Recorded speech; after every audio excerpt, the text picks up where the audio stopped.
Broadcasting from the Unshackled Studios in Melbourne. This is WilmsFront, brought to you by the Unshackled.net. Now here's Tim Wilms.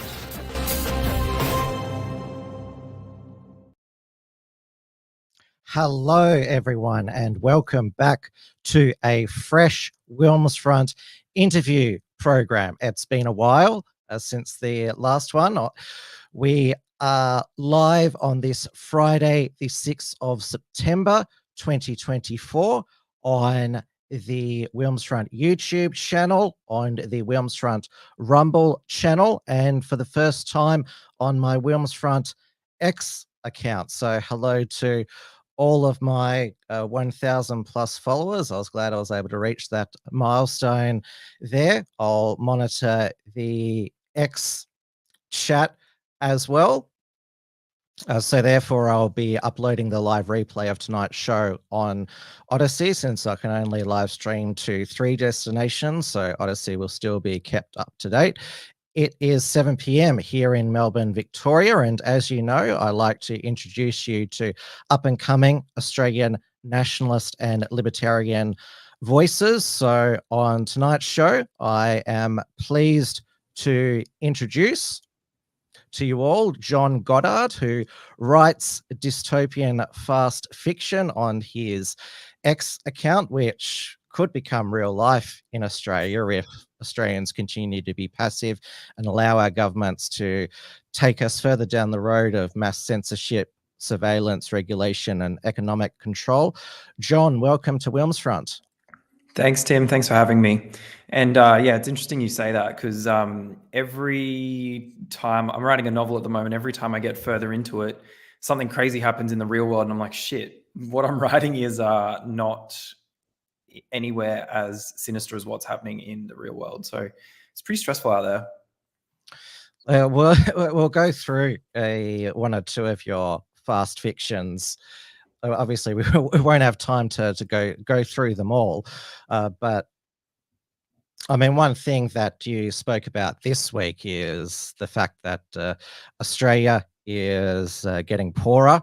It was affirmed again this week with the release of the national accounts, which I know bores a lot of people, this sort of economic jargon. But this is the trick that they play. So our economy grew at 0.2%, though the population increased by 0.6%. So we are getting poorer per capita. We have been in a per capita recession for the last 6 quarters, so 18 months. So, and it's obvious to people who just going for their grocery shop or going out to socializing, everything is still going up, and that's not even including the price of houses, rent, and electricity, all of those, what are essentials. Yeah, essentials, but not even included in the basket of inflation calculations, which is something completely messed up in its own way. Like, how do they not include housing in the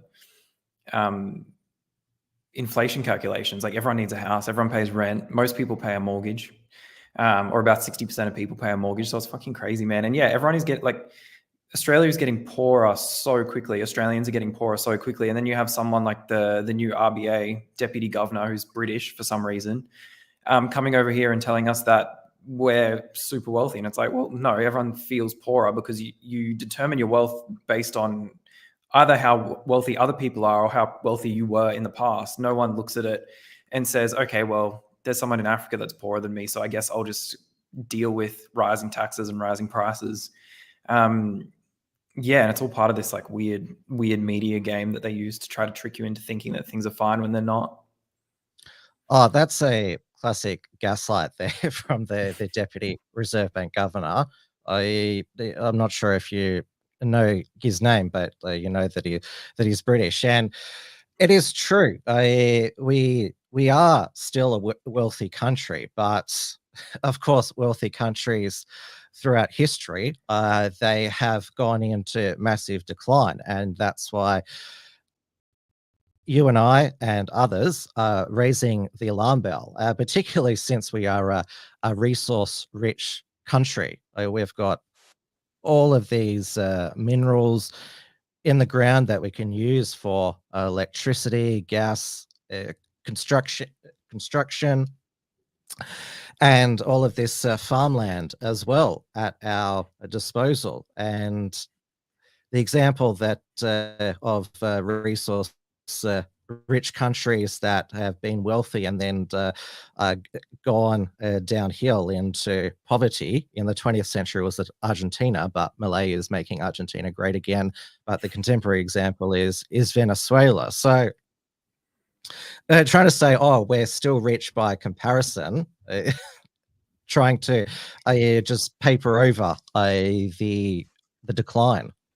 Yeah, well, people are getting poorer, and like, I don't understand. It'd be so sad at the moment being a parent and going to see your kids grow up like in their 30s and 40s and not own homes and say, oh, it's too expensive to have kids, it's too expensive to buy a house. Like, what has gone wrong where the current generation has a objectively lower standard of living than the generations that came before it, or not even objectively lower standard? Because I guess maybe we have a relatively high standard of living, but there's a sense of hopelessness, I think, in a lot of people our age that are just like, well, what the fuck do I do?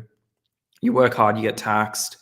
House prices are like greatly outstripping the wage growth, and they have for ages. And old people don't even realize that. Like, people who bought their houses in the 60s and 70s and just kind of rode the wave of asset price increases through money printing and all that sort of stuff. I actually spoke to someone the other day who was in his mid 60s.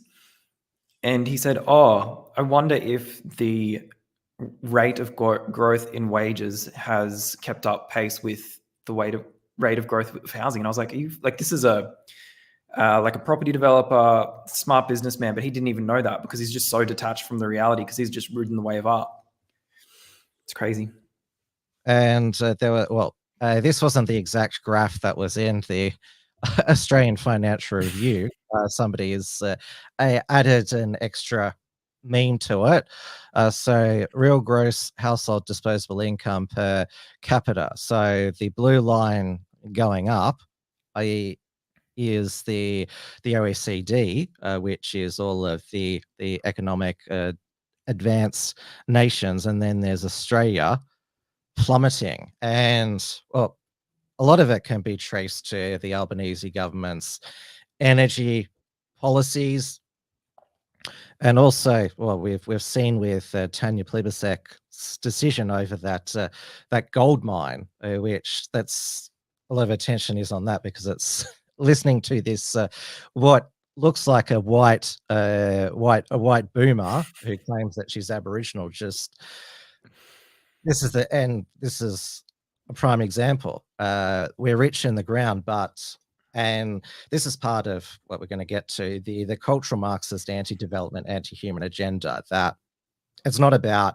the environment, it's about trying to set humanity, particularly Western white civilization, back. Yeah, they don't want you traveling. They don't want you eating red meat. They want you to stay in your house, shut up, pay tax, don't move around too much, don't own a private car. It's insane. And yeah, Australia should be a global superpower. We've got the best geographic location in the world. We've got unlimited natural resources. We could just be digging shit out of the ground, have manufacturing going. We could have all sorts of stuff going. But instead, people are just kind of taxed into poverty, working in like one of the 4 industries that seem to survive here. It's like what is it?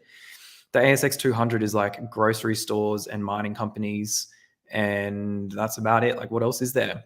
You would have seen our economic complexity rating. It's like the same as Uganda or something like that. But we have the most educated people in the world, essentially. Educated. Yeah, educated. But we have great, like, our universities are incredible. People come here from all around the world to learn. But I don't know what happens. There's brain drain. Australians go overseas because it's way better to live in America because you get paid way more. If you're a professional, you could live in the UK, get paid way more, or go to Dubai. And earn triple or quadruple what you earn here and pay no tax. So the smart people are bailing. The business people are bailing. They're going to low tax jurisdictions. Everyone that works on the internet's in like, South America or whatever. This is better. It's just objectively better. Although we are getting, I covered this on one of my previous Tim's News Explosions, we are getting a lot of millionaires coming here from India and Britain. But this is, we have like Melbourne and Sydney, as they always seem to be in the world's most livable cities. And there's a correlation between why millionaires are wanting to move here, is because Melbourne and Sydney are becoming a rich person's city. Like you see, it's see all the construction of the huge apartment towers. Like supposedly that's going to house Australians. We're all going to live up rather than out. But it's the millionaires who are buying the floors, the penthouses. Yeah, well, those livability indexes are directed at people with high net worths and well-paying jobs. Because yeah, it's fine if you live in like East Melbourne or Kew or Hawthorne, then yeah, Melbourne's great to move to. Or in Sydney, if you're in Bondi, hell yeah, great lifestyle, working from home on your laptop, like that's great. But if you're living in Coburg or like Thomastown in Melbourne, or somewhere out the west of Sydney, like I don't know if that's a great place to live. You travel 2 hours a day to work.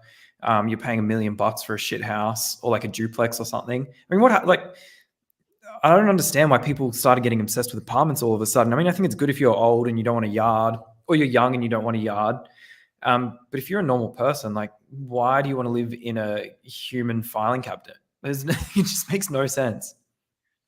Well, this is the housing accord, whatever the buzzword there is. In Victoria, we have the big build, obviously, building all of these train lines and tollways at inflation prices. But then we have the big housing build, and it's about what's called like recalibrating how we view the Australian dream, how we live, cutting down on urban sprawl, McMansions that you in the outer suburbs have 2, 3, 4 children playing in the backyard, going to the local school. I want people to build up in the cities, have these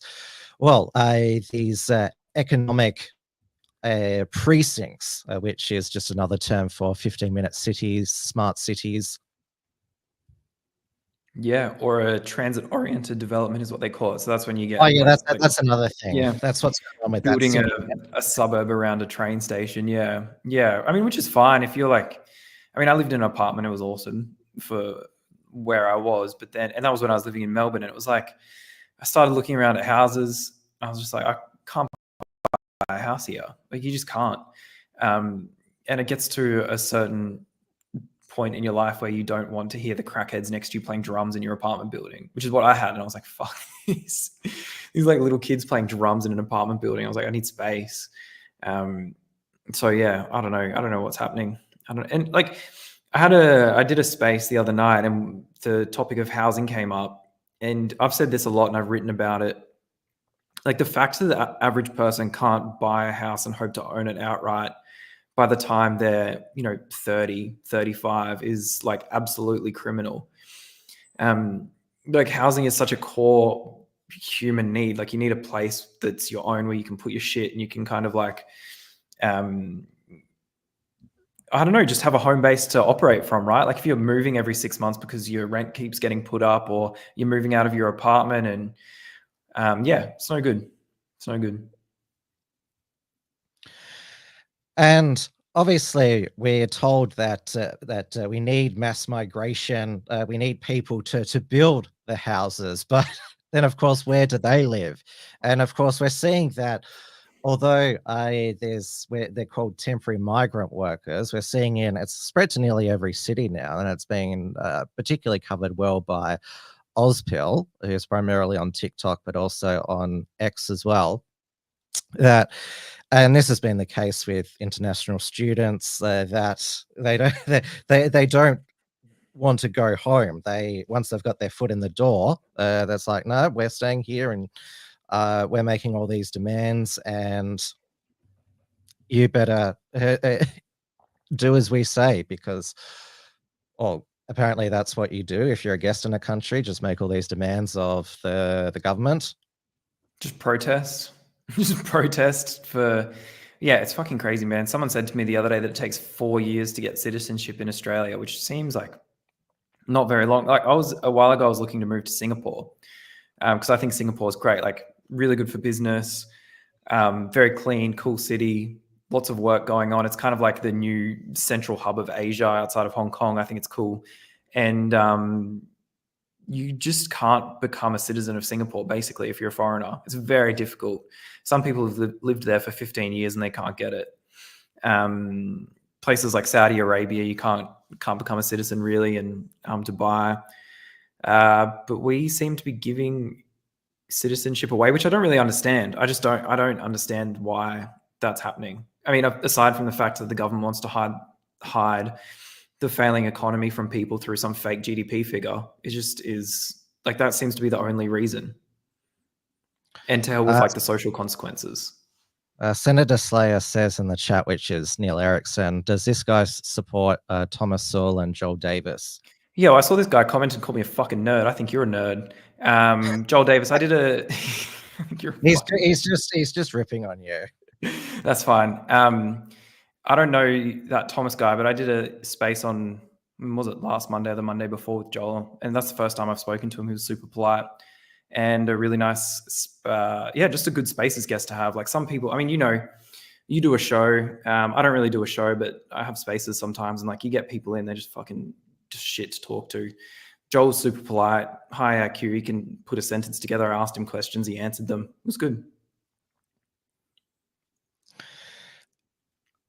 Well, obviously, he talks about, well, the white replacement that, and it's not a conspiracy theory. Well, it's a conspiracy theory if you disagree with. And one of the X posts that you put out was about not recognizing the country that you grew up in, and this is a Sydney train, which is, well, everyone's talking about the new Sydney Metro, but I'm not sure how old you are, but I've certainly noticed Australia change, not just demographically, but also in terms of the Australian pride, what it means to be Australian. Like, I'm old enough that I went through the schooling system where it was actually, we were actually taught about our great history. Now it's just all evil whitey, and so it's multifaceted. It's not just the obvious. Yeah. It's weird. It's really, yeah. This is what we were talking about the other night. It's like, I don't know many other countries where you're required to kind of achieve less to make room for the people that have come to the country. And that's what it seems like here. It's very bizarre. It's very, very bizarre. And there's things like the Muslim voting bloc coming up in Australia. I think what Australians don't understand, we've got this, like, somehow over the last however long, we've been told that we have to be like so empathetic to people that didn't come from here, which is fine. Like, being empathetic's fine, but to your own detriment. And I just don't really understand where that came from or how it happened. I don't know. It's really, really weird. And this is outside of my wheelhouse, like the whole immigration, or like what is an Australian kind of question. Like, most of my stuff is like about technocracy and, law and economics and all that sort of stuff. But it's really come to the fore recently in the last couple of years, where we've had like 1 million migrants come in a really short span of time. And it's gone from, you kind of knew what an Australian was, and now they just say, well, anyone that comes here is an Australian. It's like, well, yeah, that's all well and good.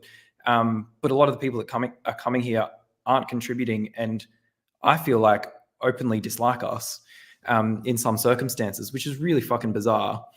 And there's no I'm just not aware of any other countries that are just so welcoming to people of different cultures. It just seems to be Australia, Canada, New Zealand, England, America. Like it's all Our political class, they constantly after every, I think, like Israel Palestine flare up on the streets, they release statements saying Australia is the most successful multicultural society, democracy. We need to preserve our social cohesion, but it's the reason, it's the politicians who have decided all of this. And you had Peter Dutton last year. Supposedly, he's going to cut immigration. He went to India last year and and bragged to the Indians he was speaking to how many I let in. Yeah, he's cutting it from record highs to other highs that would have been a high historically, I think is the plan. And so we're in this place where we're just going to be force-fed mass immigration for whatever reason. And I think like the UK is further down that track than we are, and we're more similar to them, I think, than somewhere like America and Canada as well. And it just doesn't really look like it's going well over there at all. And there's other consequences of this as well. I saw someone posted a chart today where it showed the country of birth of people who are living in social housing in the United Kingdom, and like way down the bottom of the list are the native born British people. And so you're growing up in a country that is going to put other people before you, I think, or that won't be there to support you. And I just think that's a very dangerous place to be in as a group of people, not having a country that's looking out for you, or a country that's going to force you to pay for the rest of the world, which seems like what we're doing, right? Like we're one of the highest tax countries in the world. A whole heap of our money goes overseas in terms of foreign aid. And then another whole heap of it goes to welfare for people that have moved here, or people that live here and just don't want to work. And it's like, why is the government stealing money from me to pay for someone else's shitty lifestyle? That doesn't make any sense to me. And so it's like this open contempt from the government on the Australian people. And like most people here work really, really hard, highly skilled, have businesses or in professional industries or are making money on the internet. And it's like they don't deserve to have their money stolen from them to pay for people who have moved here for a better life. They deserve to keep their money and to give it to their family and their friends and build businesses with it and do whatever they want with it because they worked for it. It's just like, am I missing something?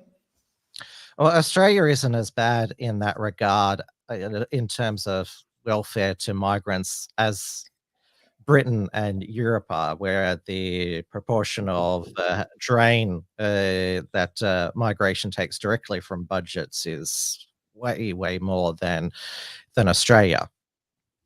Now, you spoke about that your main area of expertise is the coming technocracy. And we'll get to, well, we got a preview of the dystopia with the COVID lockdowns and mandates. And isn't it interesting? They could close the borders there just like that. But apparently there's no way to turn it off now. Yeah, it's impossible to turn it off now. It's impossible. But yeah, I mean, during COVID, they shut the borders down and a lot of people's incomes went up. I mean, part of that was from money printing. But part of it was from the fact that there wasn't more cheap labor, I'm sure. So yeah, very bizarre. COVID, I think like COVID radicalized a whole bunch of people. I never thought I'd be in a place where they could just lock me inside over something that was just so clearly not that dangerous. It made no sense to me at all. And it seemed to me like that was the testing ground for a whole heap of stuff that's going to come, and they're just going to keep trying to make it happen. And they find these like weird excuses to kind of like Trojan horse these policies in. And now it's misogyny in schools. Like all I hear about at the moment is misogyny in schools. And it's like, well, they're going to use that to monitor social media, get digital ID for people that are using social media, which is really weird. And our social media is so heavily censored. I don't know how anyone uses Instagram or Facebook. Like, how can you use a social media platform that you just know is censored? Because media obviously is a mind control propaganda device, and so you're openly going into somewhere where there's a specially crafted view of the world that someone wants you to have. Like, why are you openly accepting that? I just don't understand it. Well, in terms of people being thrown in jail for social media posts, Britain is way more down the dystopian path. I mean, Britain, the mother country, that's a constant warning about where we can end up. And obviously, during the COVID mandates and lockdowns, I got so many videos taken down for people talking about alternate treatments for COVID, or saying that maybe it wasn't real, and talking about the vaccines. And I've even got to be careful talking about this because we are also on YouTube, which is and I just got a old video taken down from YouTube today. That's the platform which is still the most censored. But back in the COVID lockdowns, old Twitter, that was just so terrible. Yeah, I can't believe it. And people just, I try to tell people about this in my day-to-day life sometimes, and they just don't want to even hear it. I say, the Australian government took down true information off Twitter during COVID that didn't align with what they wanted people to know. And people just go, oh, yeah, I guess that's fine. I just want to be governed really hard. Like, what the fuck? And yeah, someone just commented about Karen. Like, no one asked the question why we've got an American running our censorship department. Just no one even like questions it.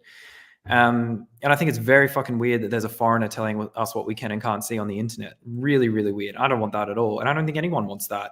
No matter how many ABC stories come out saying the most people want a more censorship online. Like, no one believes that shit.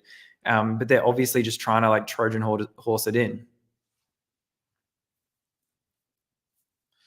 Although there's polls that also say Australians want gambling ad bans as well. They want social media restricted to under 16s. All of these polls, it's not just the ABC Q&A poll, but they always find, and I guess this shows how easy it was to control the population during COVID, that yes, we need a big brother, big daddy, a big government to save us from these. And Karen Julian Mangrant, she's very good at being this hysterical Helen Lovejoy every time she speaks.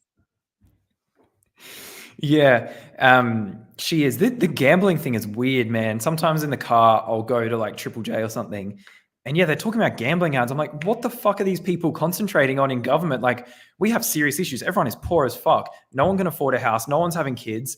Businesses are failing. Like, we're at record corporate insolvencies at the moment, and they're trying to ban gambling ads. I'm like, what planet are you living on? It's just like absolutely baffling to me. Like, who is setting this weird agenda where they're like, I think sometimes they just put up some like flashy thing to distract people, and everyone's like, oh yeah, gambling ads are the problem at the moment. It's like, yeah, if I'm an adult and I want to go gamble all my fucking money away, just let me. Like, what's the issue? Yeah, it makes. It seems to be because everyone hates those sports bet multi ads. Don't forget your multi. That's basically what it is. Those ads. Well, they're the only ads that put in any effort on the TV. I think some of them are pretty funny. Or should we ban the Blind Factory ads because of the annoying jingle? Yeah, that would be good. That would be really good. I mean, like, if you're watching free-to-air TV, that's the first issue. You shouldn't be worrying about the gambling ads. You should be worrying about what they're putting into your brain. I don't know, man. I don't know. It's just, yeah, every day I'm just fucking baffled. Yeah, the 6 p.m. evening news on 7/9. It was particularly the worst during the COVID lockdowns. Well, it made that people were glued to their TVs. Like, how many times did they say deadliest day of the pandemic? And they'd have some expert saying that this is what our model will project if you don't all get the booster or put the paper mask on your face, or if you're having too much fun. Yeah, the media has a lot to answer for, like for that and everything else. I mean, like the sense of hysteria that they can create in the average person is absolutely insane. And people can look back at COVID and be like, "Oh yeah, I might have got a bit freaked out by the news, and maybe it wasn't that bad." But then they don't learn from their, they don't learn from that. And now, like, what I don't even know. I don't try not to watch TV and pay attention to what's going on that much, but people just fall into these traps, and you've really got to be like very fucking careful about what you put into your brain, because it does affect you. It affects you a lot, but people don't. I don't know. They don't listen. They don't listen. They don't learn. One of your recent fast fictions, well, it's pinned to your X account. So you got fired for wrongthink. Your bank account's been frozen. That's already happened to lots of people. Uber, no Uber cars will pick you up, or you can be blacklisted by Uber. It hasn't happened, well, yet that your internet provider has been turned off. People have been banned from Instagram, and well, that's already happening. Social workers taking children, well, if you don't affirm if they say they're transgender. Yeah, that happens a lot. There's already re-education programs, like in professional sports. Like if some player says the F-bomb on the football field, and by F-bomb I mean faggot, they go off to re-education camp. That's happened a few times this year. And well, there's more retailers who are going cashless. What was the latest? Gloria Jeans. Yeah. And well, yes, they've already got the euthanasia care package in Canada. And yeah, so this is already true. Like, yeah, I know, that's the thing. Like, you write shit and it's just like whatever they think of is whatever's happening is way more sinister than what's going on. I mean, I saw this article. So I live in Adelaide, and the Advertiser is our like local newspaper. I don't know who owns it or whatever, but it's the local shit newspaper. Yeah, News Corp. And they a couple months ago or a year ago, they had this like heroic article about some 22-year-old that chose euthanasia because she was sick and couldn't afford healthcare. And I was like, what the fuck is going on? Like, they actually just like really, really do want people to, and like there's some sort of depopulation thing going on, or I don't know. It's sinister. It's really weird. Like, people shouldn't be killing themselves, and you shouldn't be offering sick people like they do in Canada a cheaper option to kill themselves instead of getting healthcare. Or what do they do it with mentally ill people as well? So someone's depressed and they go, look, you could try to get happy, but it's going to be really fucking hard. So why don't you just kill yourself? Like, that is just insanity. Absolute insanity. Well, I know our laws, you're supposed to be diagnosed with a terminal illness, but it's progressed in, well, Belgium, they allow child euthanasia. In Canada, they've expanded it to the mentally ill, which is the most alarming there. It's bizarre. It's really like, what do you like? It's weird. Like, there's all these different threads, right? Like, they're trying to control money. They're trying to destroy the nation state. They're trying to censor the internet. I just see all these weird threads, and I feel like they're all connected, and something like really, like, people, I don't know, there's some force, there's some momentum that's happened. And I don't know if people are, sitting behind closed doors, like sinisterly planning calamity, or if there's just like a tendency for people to group together and kind of go over the abyss, and just do things that are self-destructive, because people have that tendency as well. Like, I don't know what's going on, but it's just very bizarre, very weird. And yeah, a lot of it seems to stem from, I don't know. I don't really know where it seems to stem from. I don't know. It's bizarre. Like, what's your take on all this stuff? It's a lot of it is to do with anti-human, and also control as well. You mentioned this before. I've just brought it up now. That the Climate Change Authority, that's headed by Matt Keane now, the former New South Wales Liberal Treasurer and Energy Minister. So we need to cut back on red meat and also ditch our petrol cars for electric vehicles. So apparently, yeah, less cattle, but we can still have some beef and lamb or kangaroo or swap red meat like beef and lamb for more emission-friendly options like kangaroo chicken and pork. So we can still eat some meat, although chicken, we're told to eat less chicken now because of the risk to bird flu.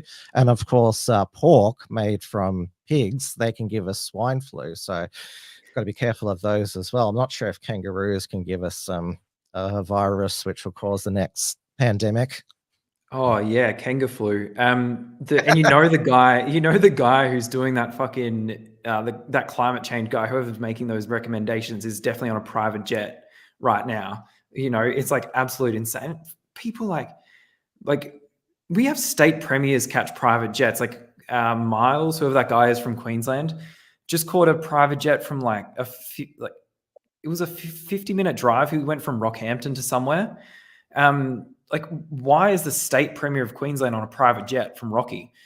It's like these people are laughing at us, just taxing us into poverty while they're living these insanely lavish lifestyles. Like, yeah, a politician might get 200 or 400 at us. Yeah, he actually does. Old giggles. They just tax us into poverty. They get paid like 200 or 400 grand, and then they're like, "Oh yeah, our salaries are really reasonable."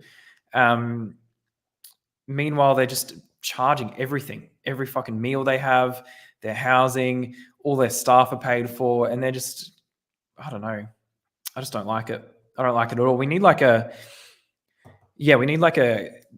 Twitter style clean out of governments. I reckon you could pull 80% of people out of government and things would function just fine. The only issue is you'd have, what is it in Australia? If you pulled out 80% of public servants, you'd probably have 1.5 million people who aren't used to working hard, and they'd be trying to compete in the private sector, and they get fucking smashed, and have a really rude awakening. Oh, well, remember when Elon Musk fired, it was at least over 50% of Twitter's workforce, and they're saying, oh, it's going to fall apart any moment now. Quick, create your Mastodon, Blue Sky accounts. And I remember the big Twitter X killer was going to be Meta's Threads.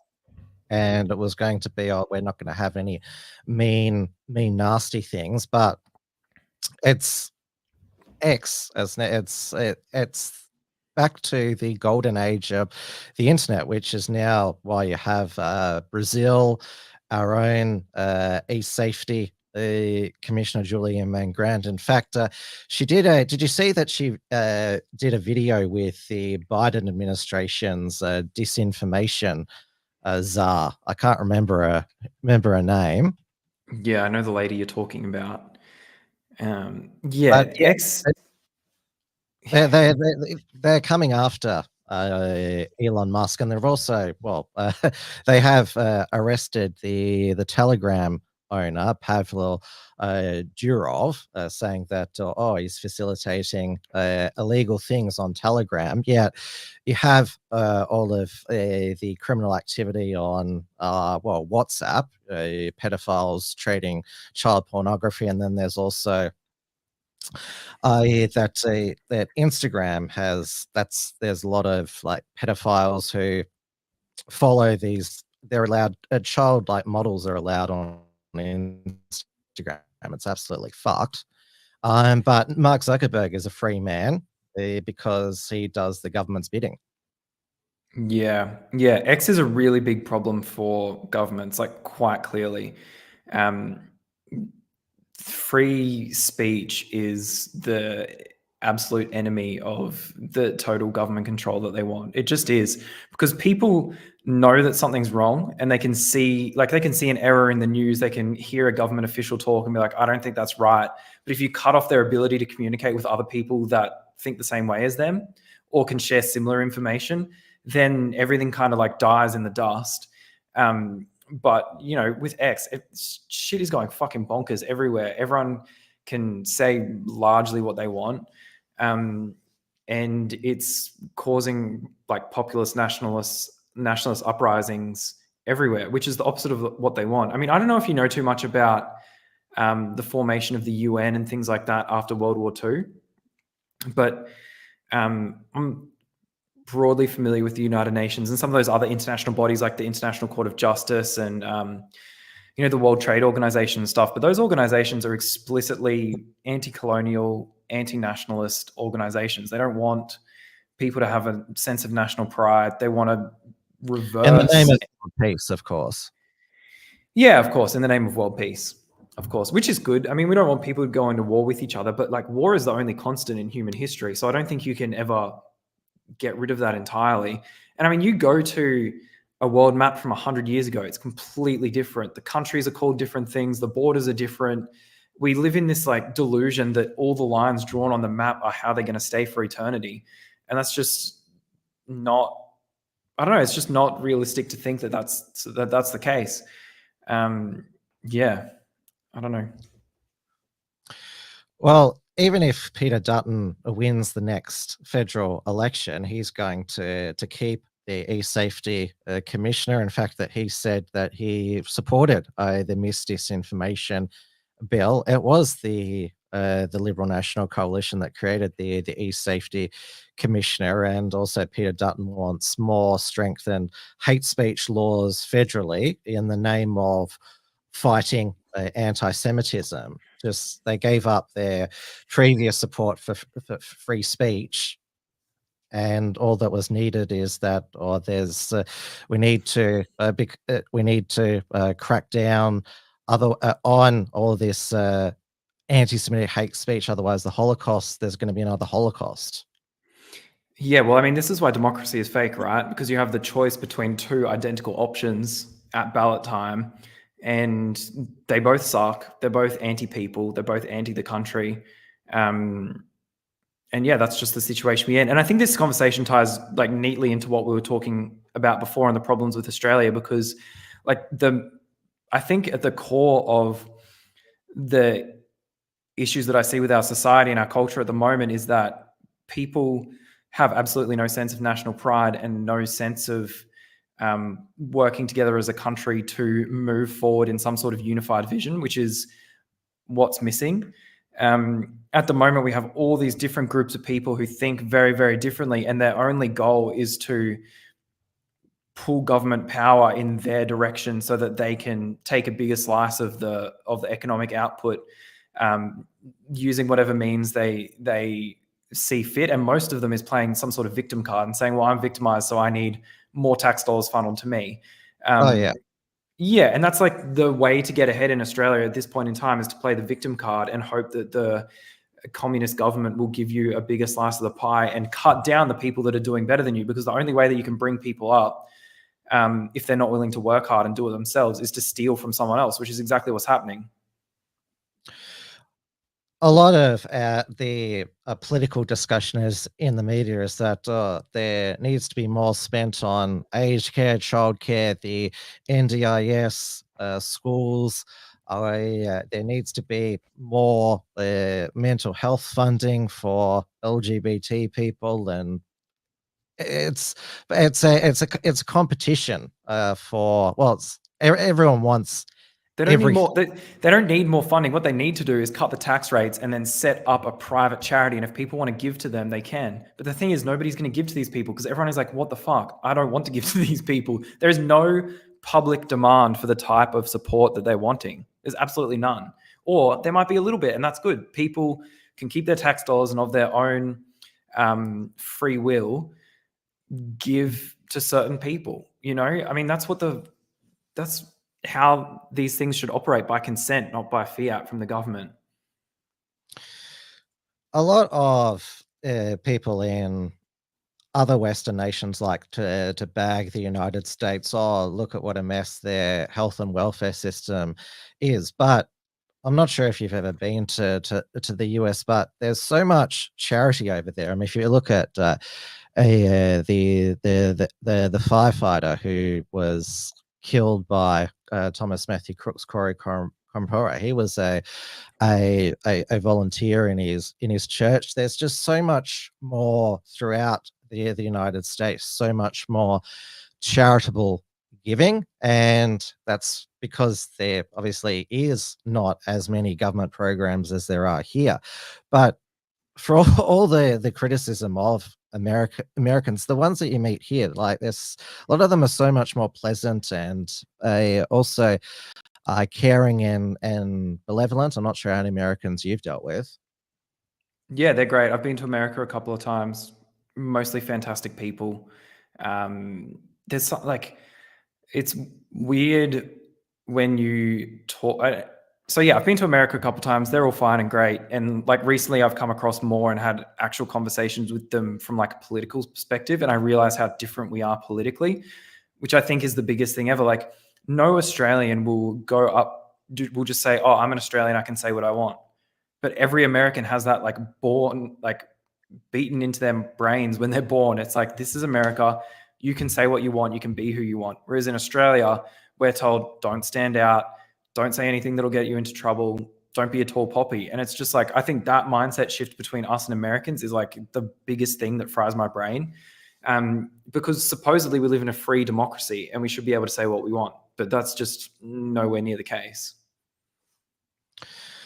Well, if Kamala Harris, by some miracle, is able to win the presidency, I know that it's said every 4 years that if this candidate doesn't win, then America as we know it is over. But it is really this important because she and Tim Walz, Minnesota, it has gone through the basically the cultural Marxist welfare state transformation that California, Oregon on and Washington State on the West Coast, and that New York and Maryland and the other one, New Jersey, have all gone through, like the liberal shithole cities. And I think if she wins, despite the fact that she hasn't done a press conference, then that's basically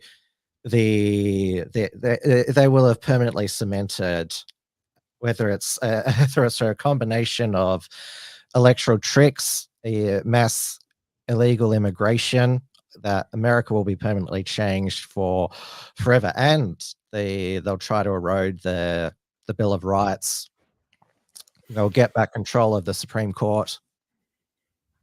Yeah. Well, I think America already is permanently changed. I think there's just people that want to kind of drag it out of the abyss. But it's just seems to me like a straight up oligarchy. There's no way of avoiding that fact. I mean, there was a coup in front of our eyes. They kicked out Joe Biden and put someone else in. Is he? What's he doing? Was he president for the last 4 years? Did you see that press conference that he gave in front of that? I think he was back in Delaware. They made like a fake president set for him to sit at and give a press conference, and then he didn't know like that it was supposed to end, and so an aide had to to get him away. Like, at least he still does press conferences, unlike Kamala. Yeah, well, I guess that's true. But he, I mean, they haven't had a president for 4 years. So I don't know who the fuck's running the place, but it's not one person. Chief of Staff, Ron Klein, or it's a collective of all these cabinet ministers like Anthony Blinken, Janet Yellen, who knows? But Merrick Garland, because, did he even select them to be in his cabinet? Unlikely. He doesn't know what's going on. Oh, well, he's got his teleprompter and his cheat sheet note cards, which tell him this is where you're supposed to walk and who'd take questions from. Yeah, that's what I need, man. That's what we need to get around our life. I need someone to plan the whole thing out so I don't do dumb shit along the way. That's the dream. That is the dream. Now, even though things are extremely bad in the UK, and they're stuck with Sir Keir Starmer, the Starmageddon for 5 years. They have 5-year terms, which is just insane. At least they do have a insurgent party on the right, Reform, which obviously Nigel Farage is the figurehead. They've also been impressed with his commentary during the riots. It's former leader Richard Tice, who before the election, I'm not sure Eve how much you know about him, but he was really dull and boring, but he's become based. While in Australia, we've got a fragmented right, and this was another one of your posts about, because we've got obviously the party that gets the most mainstream media attention is Pauline Hanson's One Nation. I'm not sure if it's got her name anymore, but it still basically is Pauline Hanson's One Nation. It's always been a dictatorship by her and her chief of staff, who in this current incarnation is James Ashby. So Craig Kelly left this past week, and he before that was with the United Australia Party, which has been deregistered at all state and territories. Then we've got the Libertarians, formerly the Liberal Democrats. We've got the Shooters, Fishers, and Farmers Party, and then there's a few others on the right. There's the new incarnation of Family First. Then there's the Australian Family Party, which is led by former Family First Senator Bob Day. I think that's what it's called. And then there's also now Jared Rennick's. He wants to run as an independent, but he's had to form a political party to get above the line for the Senate election in Queensland. Jared Rennick, People First. And well, I'll go back to your post. Your frustration is shared, because the radical left, if I would just channel a Trumpism, they're able to unite behind the Greens, and they're basically a really broad tent of all of this Marxism, anti-Westernism, welfareism. Yeah, there's none of them are able. It's been tried for decades for all of them to form an alliance. It's never happened. Yeah, and I don't see it happening. I just don't. I don't know what they're doing. I don't understand. I just don't know. I don't know what's going on. And out of the minor parties, they're just like, I don't know. I don't like. To me, the Libertarians seem to have like the best kind of image and the best people. But they're not that now. big. Yeah. Like when I was a member of the former Liberal Democrats, there's a lot of all libertarians in it who wanted us to embrace feminism and transgenderism and wild. Yeah, so I don't know what's going on. And Pauline Hanson's One Nation just has like the shit. Like the average person isn't going to vote for them because they think Pauline Hanson is a psycho, and they seem to just be falling apart, which makes sense to me. But I don't know. I almost want to see high-profile departure. Yeah, I want to see someone take over the Liberal Party, to be honest. I mean, because this is what happened in America, right? It didn't come from political change didn't come from some alternate party. Trump with that was a presidential system with an open primary. The fact that the grassroots can vote. Like Liberal Party is none of the Liberal parties are democratic. There are all of these rules about pre-selection, and then you have the New South Wales branch has been placed into administration, and so there's going to be a 3-person administrative panel that's going to select all the candidates. Yeah, and how is that democratic, right? And that's what Gerard Rennick, that's the issue that he had with it, right? Because he couldn't get pre-selection, which is just Yeah, which it was only about 300 and 400 LNP delegates that got to vote. If it was put to the Liberal National Party membership at large, like if there was a primary, same with when he was alive, Jim Molan in New South Wales Liberal Party kept getting screwed over by the factions for pre-selection. Whether if it was a primary, he would be top of the ticket. Yeah, it makes no sense to me. I mean, what do you like? I just don't see any way out of it. I hope there is a way out of it, because at the moment it's just you've got the Uniparty just kind of running rampant, and then you have open communists on the far left that are just generally accepted by society and are a major serious party in Australia for some inexplicable reason. I don't know. I don't know the way out of it. But they also stick together. The Greens and the far left. I mean, obviously, Lydia Thorpe.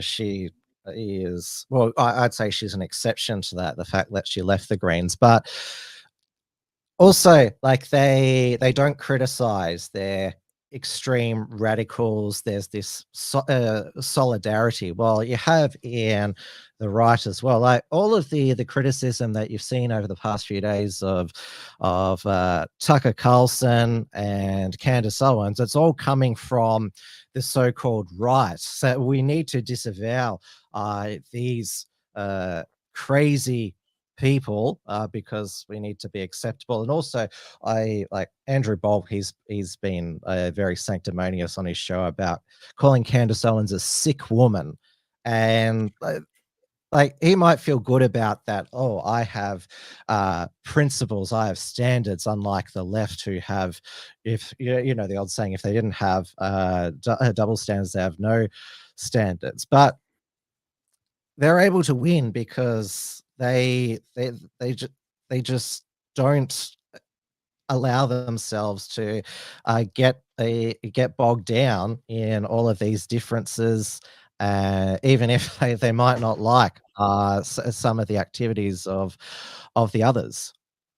Yeah, well, that's because they're communists. They stick together. They're collectivists. They know that there's power in numbers. That's how they do it. And so they're naturally inclined to just kind of group together and gang up because they know that there's power in numbers. They're all just like weak, soft people. And I was having a conversation with someone who you could like a private conversation with someone who you probably class on like the far right. And I said this one thing to him, like there needs to be unification, and you can see, like I've experienced it as well. People on the right attacking me for like disagreeing with them 20%, but meeting them 80% on their views. And it's like, why? Like why? And why do you want to argue with me and try to prove me wrong when I already agree with most of what you're saying, when instead we could be working together? It doesn't make any sense. Like with no unified vision on the right, with everything fractured, it's just we're not gonna get anywhere, because I mean, it's obvious why we're not gonna get anywhere.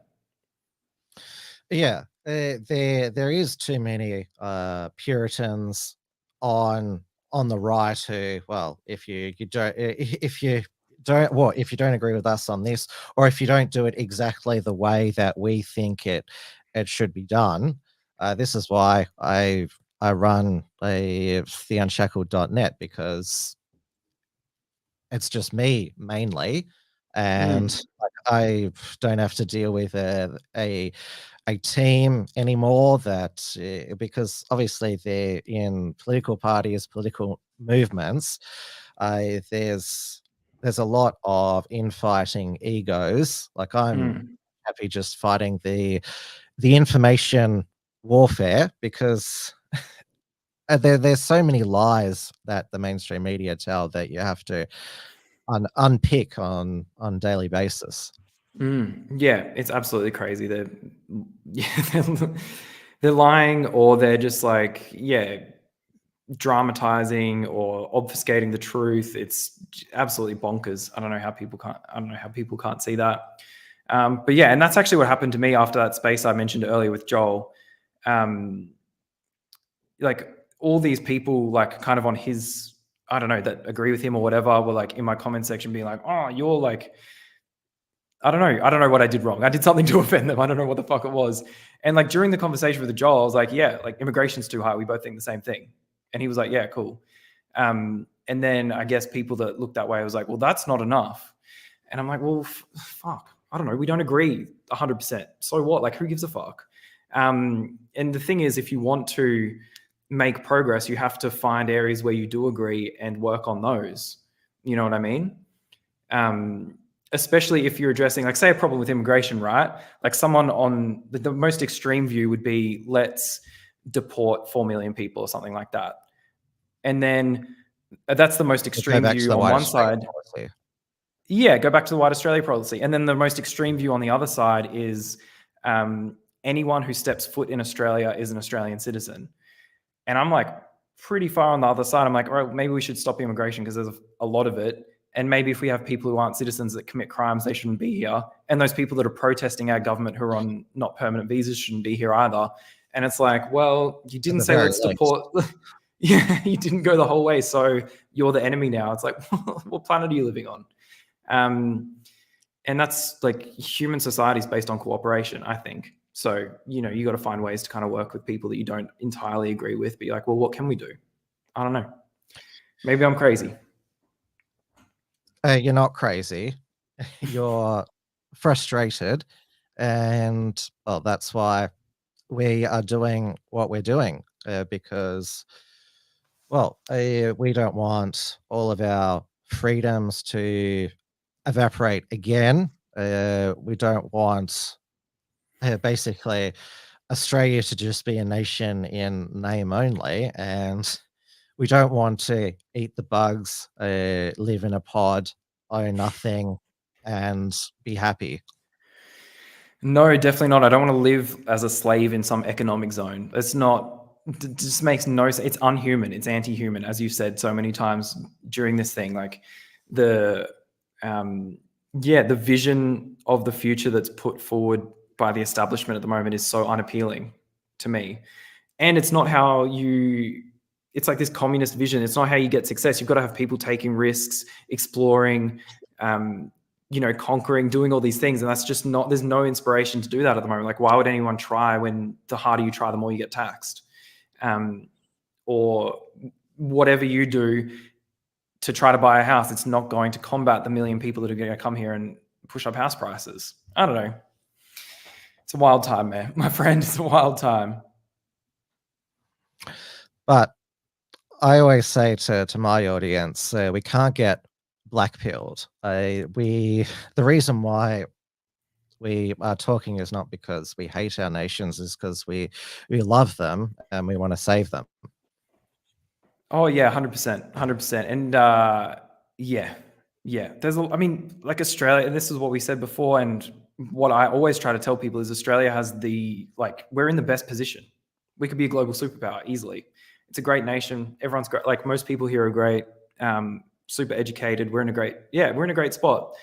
And there's so many people out there that see what's going on and have a different idea of what should be going on. And we have the ability to connect with each other on X now, which we didn't have, and we need to take advantage of while we can before they put Elon in jail. Like Drew Pavlo or whatever his name is. That's the fucking, who's that guy? What Duro? I don't know his name. He's completely lost his way, gone from human rights activist to supporting the arrest and jailing of traitors and supporting so many wars and insurgencies. Bro, I've never seen someone have an opinion on every world event. Like, how can you have an opinion? Which is, like, I'm an anti-war libertarian.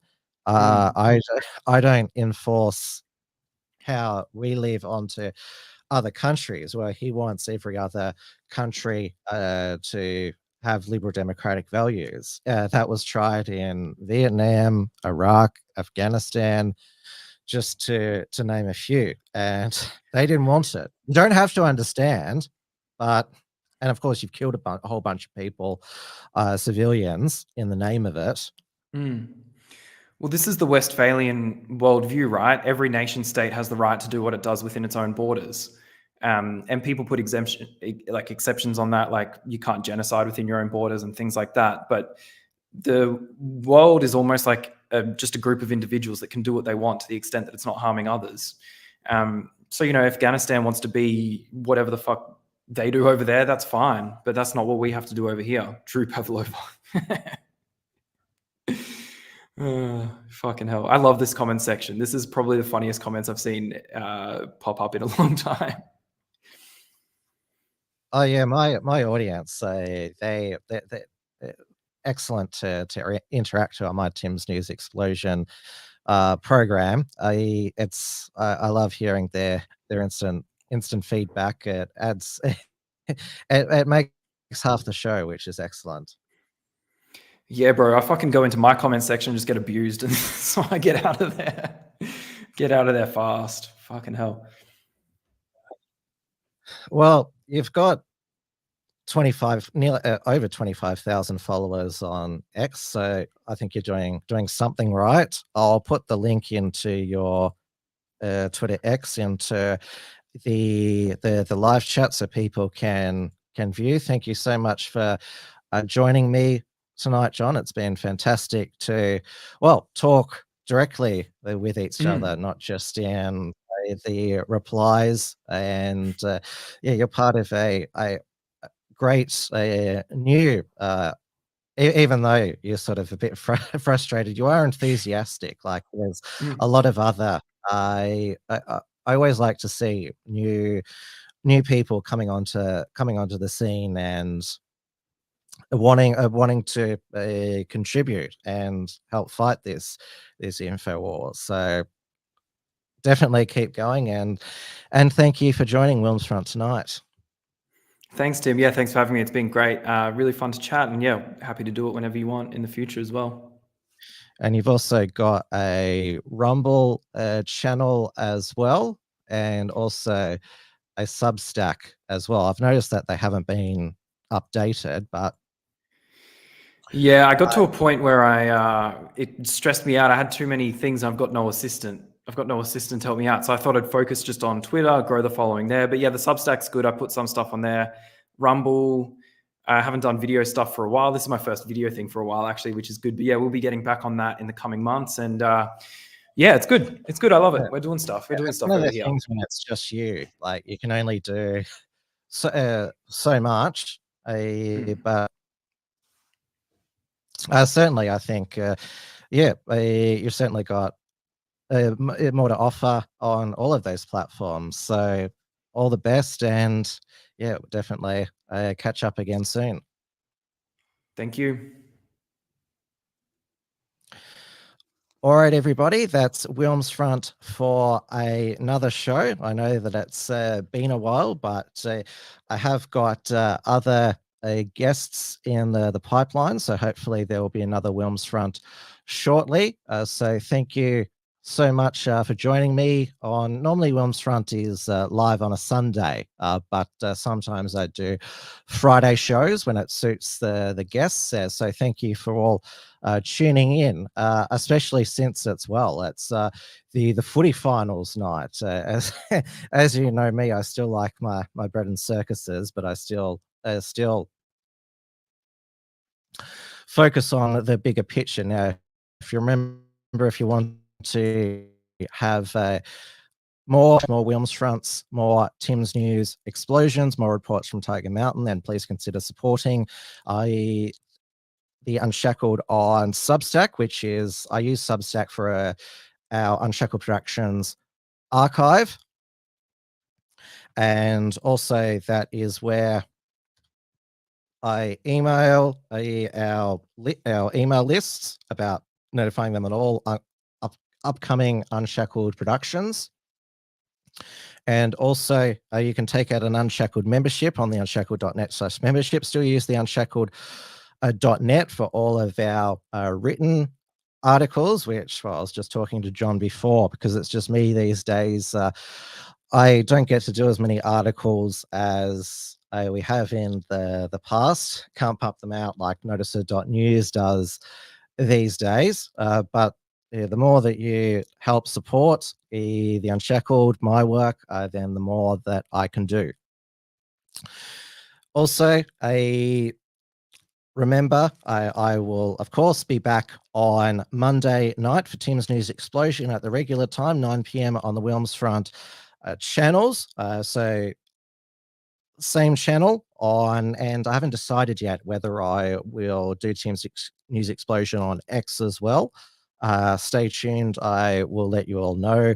Obviously, on my social medias, Telegram, Gab.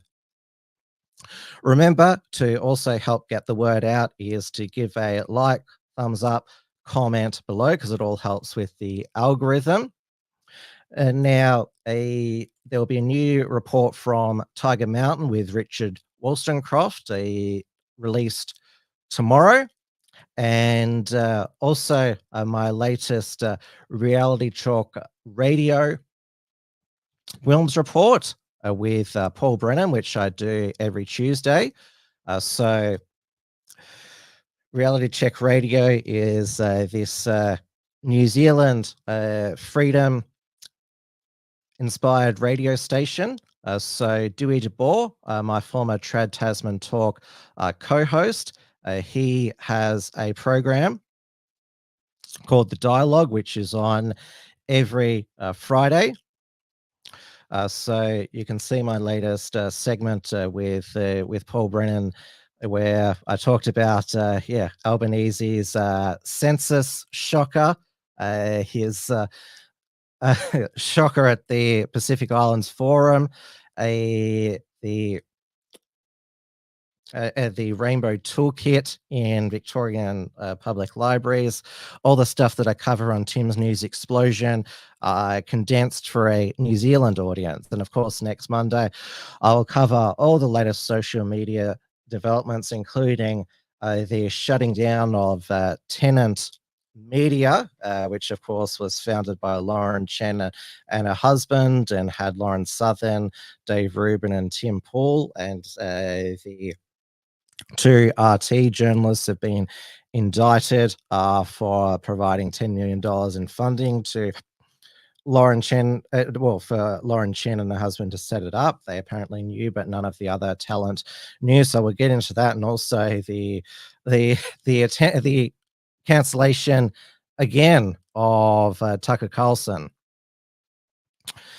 because on his most recent Tucker Carlson Network interview, he interviewed Daryl Cooper, a former US Department of Defense logistics specialist who's host of the history-focused Martyr Made podcast, because of what he said about Churchill and World War II. But that's all for Monday. So thank you so much for watching. Enjoy your weekend. I'll see you all on Monday. In the meantime, stay safe, stay sane, stay free, stay optimistic. And also, if you're in Melbourne, the wild weather, try to stay either warm or whatever the temperature is. Stay warm, cold, who knows what it's going to be. Good night, everybody. Thanks for tuning in to WilmsFront. Visit timwilms.com to view the archive of episodes, and keep visiting theunshackled.net to view all our shows, and to keep up with the latest real news and analysis.